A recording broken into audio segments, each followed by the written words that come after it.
Do you ever feel like you're doing everything right in Australia, only to find out that the Internal Revenue Service sees things completely differently?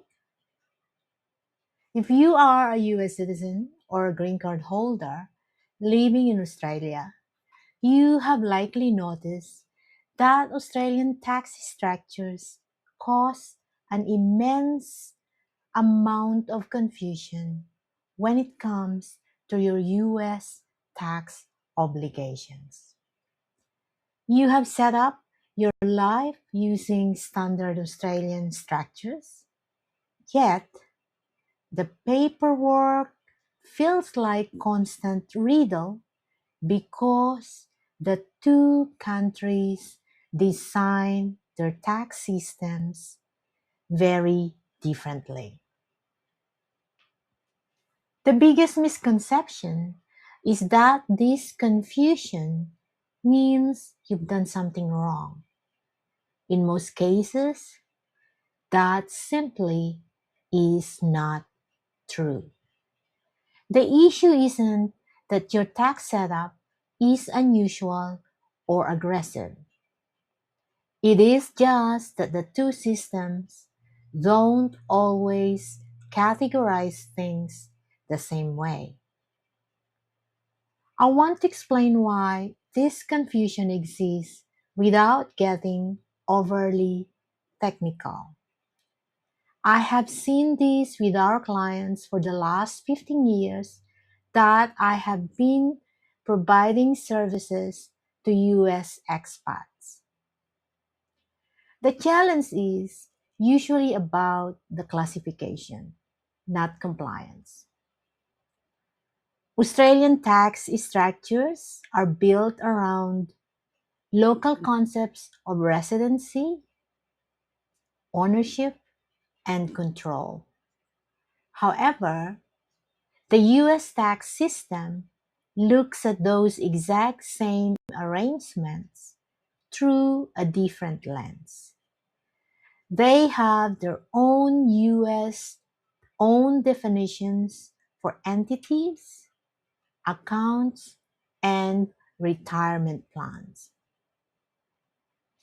Most tax information you find online can be misleading because it is written for a single country viewed in isolation.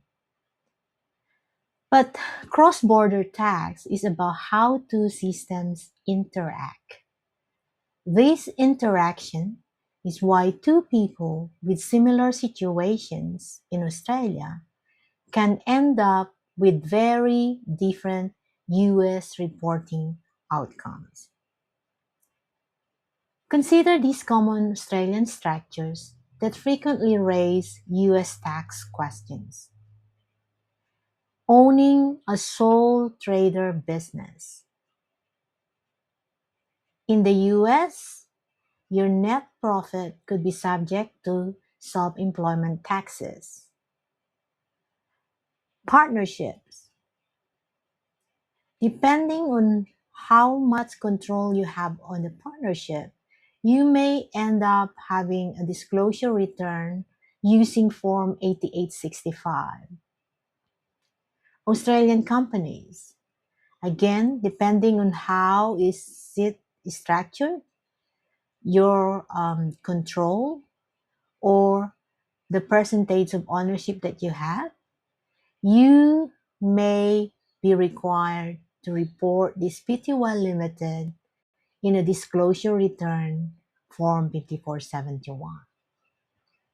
What about discretionary or family trust?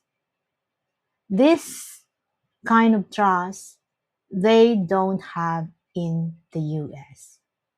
So it is important that a qualified tax professional will need to review your trust deed, your financials, before it can be assessed on how would these entities, your discretionary or family trust, is going to be disclosed or reported in your US tax returns. There is also superannuation fund.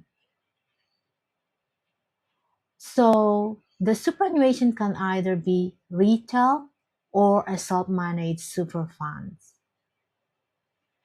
Again, a tax qualified professional need to be looking into your superannuation statements, what type of contributions compose the funds, and if you own a superannuation self-managed super fund, your trust deed needs to be reviewed.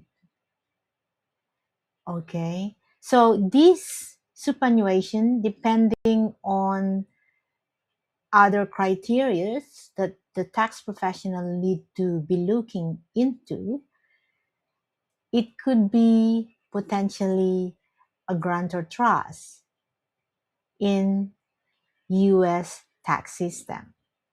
So it is important that if you own these business structures,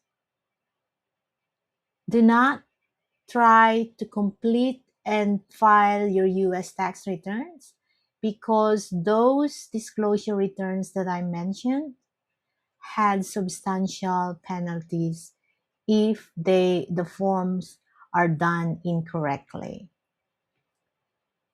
Okay. While these are completely legitimate structures and common in Australia, the complexity arises from how the US views ownership and reporting across borders.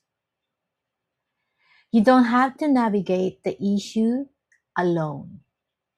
If you want to move past the confusion and get clear on your specific situation, let's talk. Book a clarity call consultation by emailing us at hello@usautax.com. Don't let the mismatch between the two systems create unnecessary stress for you. Reach out today, get the clarity you need, and ensure your Australian life and US tax obligations are working in harmony. This video is intended for informational purposes only and does not constitute tax or legal advice. These insights are designed to serve as a starting point to help identify areas that may require further professional understanding. Please consult with a qualified cross-border tax professional regarding your specific circumstances. Until the next time.